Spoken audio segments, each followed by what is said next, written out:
Chapter दोस्त हमारा biomolecules था। बायोमोलिक्यूल्स में आज हम लोग ग्लूकोज के बारे में पढ़ेंगे।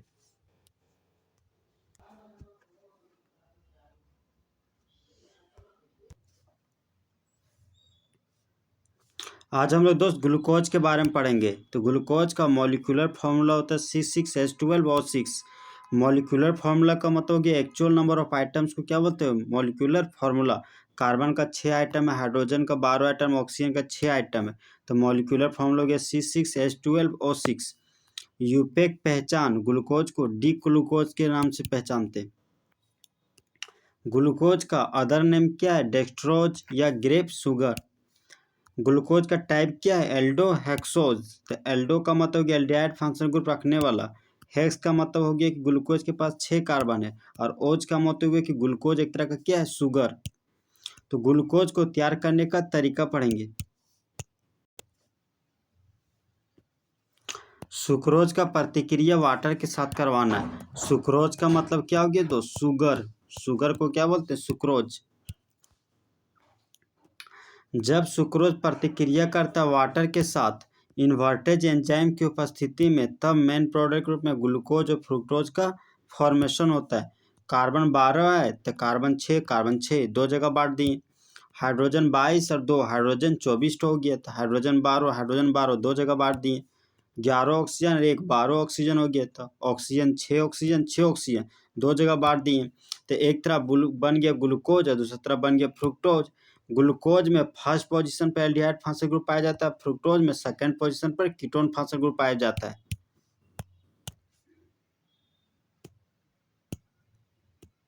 ग्लूकोज को तैयार करने का तरीका, तो स्टार्च का प्रतिक्रिया वाटर के साथ करवा रहे हैं दोस्त।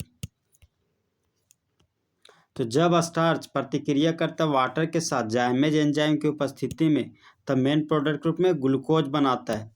कार्बन का 6 आइटम तो कार्बन का 6 आइटम लिख दिए। हाइड्रोजन 10 और 2 12 आइटम हो गया, तो हाइड्रोजन का 12 लिख दिए। ऑक्सीजन का 5 आइटम तो और एक 6 आइटम था, तो ऑक्सीजन का 6 आइटम लिख दिए। यहाँ पॉली मोलिक्यूल स्टार्च था तो यहाँ पर एन मोलिक्यूल ग्लूकोज बना दिए। तो ग्लूकोज का पॉलीमर का नाम क्या है, स्टार्च।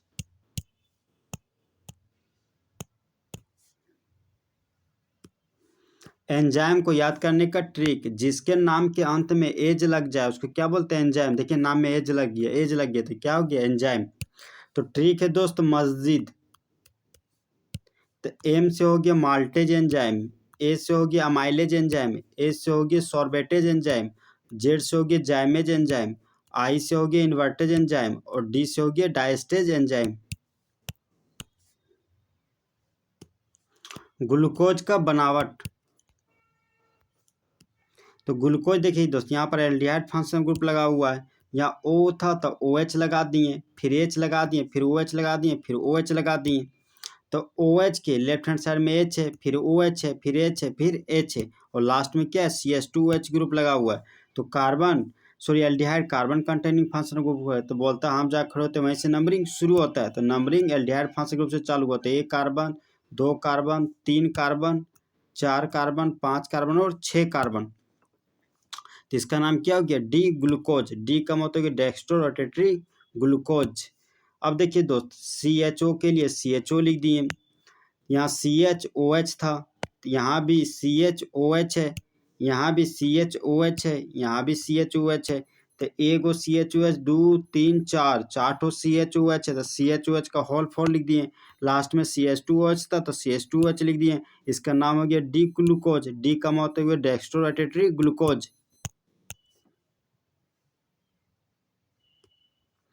ग्लूकोज का साइक्लिक बनावट, ग्लूकोज बनाता है 6 सदस्यीय रिंग, जिसमें हाइड्रोक्सी ग्रुप उपस्थित रहता है 5वां कार्बन पे और शामिल होता है रिंग बनाने में। CHO फंक्शनल ग्रुप है, ये CHOH, फिर यहाँ OH लगाते H OH फिर OH फिर लास्ट में CH2OH ग्रुप लगा हुआ। बाएं तरफ H OH H H लगा हुआ है दोस्त। ये देख लीजिए, हाइड्रोजन मेटल है, इलेक्ट्रॉन को लूज किया तो इसका मुंडी पर पॉजिटिव चार्ज डेवलप हुआ। ऑक्सीजन नॉन मेटल, इलेक्ट्रॉन को गेन किया तो इसका मुंडी पर नेगेटिव चार्ज डेवलप हुआ। कार्बन और ऑक्सीजन है, तो ऑक्सीजन का इलेक्ट्रोनेगेटिव वैल्यू 3.5 होता है, कार्बन का इलेक्ट्रोनेगेटिव वैल्यू 2.5 होता है। तो ऑक्सीजन का इलेक्ट्रोनेगेटिव वैल्यू ज़्यादा होने की वजह से कार्बन के इलेक्ट्रॉन को छीन लिया। तो ऑक्सीजन के मुंडी पर नेगेटिव चार्ज डेवलप हुआ और कार्बन के मुंडी पर पॉजिटिव चार्ज डेवलप हुआ। फिर ये H+ इस O- के साथ मिलकर बॉन्ड बनाया और बन गया OH ग्रुप। और फिर ये नेगेटिव इस पॉजिटिव के साथ मिलकर यहाँ पर देखिए दोस्तों, यहाँ पर बॉन्ड का फॉर्मेशन कर दिया। अगर हाइड्रोक्सी ग्रुप दाहिना तरफ हो तो उसको बोलते हैं अल्फा, और अगर हाइड्रोक्सी ग्रुप बाएं तरफ हो तो उसको क्या बोलते हैं, बीटा। और ये हमारा क्या है, डी ग्लूकोज, मतलब डेक्स्ट्रोरोटेटरी ग्लूकोज, तो इसका नाम हो गया अल्फा डी ग्लूकोज। और हाइड्रोक्सी ग्रुप बाएं साइड है तो इसका नाम हो गया बीटा डी ग्लूकोज, और हाइड्रोक्सी ग्रुप दाहिना साइड है तो इसका नाम हो गया अल्फा डी ग्लूकोज। और पहला और पांचवा कार्बन के बीच ऑक्सीजन जुड़ा हुआ है तो यहाँ पर ऑक्सीजन जोड़ दिए। पहला और पांचवा कार्बन के बीच ऑक्सीजन आइटम जुड़ा हो तो ऑक्सीजन आइटम जोड़ दिए। तो जिस तरह बॉय जो गर्ल्स को स्टूडेंट बोलते हैं, उसी तरह अल्फा डी ग्लूकोज और बीटा डी ग्लूकोज को एक साथ फिशर फार्मूला बोलते हैं। 1 carbon, 2 carbon, 3 carbon, 4 carbon, 5 carbon, 6 carbon है। तो 6 कार्बन है दोस्त, और यहाँ पर हाइड्रोक्सी ग्रुप नीचे है तो इसका नाम हो गया अल्फा डी ग्लूकोपायरानोज। यहाँ पर हाइड्रोक्सी ग्रुप टॉप पोजीशन पे तो नाम हो गया बीटा डी ग्लूकोपायरानोज। इसी को प्यार से क्या बोलते हैं, हैवर्थ फार्मूला। देखिए दोस्त, ये जो पायरानोज है वो आया कहाँ से, पायरान से आया हुआ है, तो इसी का नाम हो गया पायरानोज हो गया। और हाइड्रोक्सी ग्रुप बॉटम पोजीशन पे तो नाम हो गया अल्फा डी ग्लूकोपायरानोज, और हाइड्रोक्सी ग्रुप टॉप पोजीशन पे तो इसका नाम हो गया बीटा डी ग्लूकोपायरानोज।